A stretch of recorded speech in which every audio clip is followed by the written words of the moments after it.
তো এটা আমি ভিডিও করে রাখতেছি।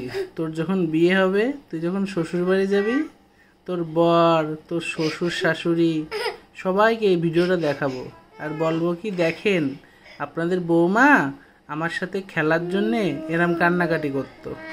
সে হচ্ছে পুতুল খেলবে, সে হচ্ছে কি করবে, আর কি কি কি খেলবা, কি কি কি কি খেলতে যাও তুমি?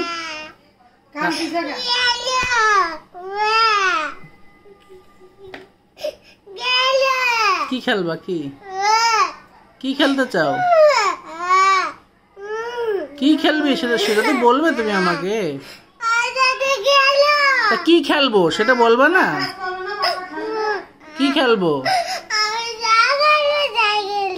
তা দিদুনের সাথে খেলো, দিদুন ভালো খেলা করতে পারে।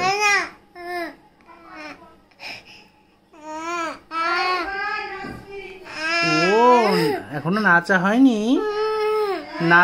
নাচার ভয়তে এখানে এসে খেলার অভিনয়। এই কান্নাকাটি করে যদি আবার সর্দি আসে, আমার থেকে খারাপ কিন্তু এই দুনিয়ায় কেউ হবে না মা।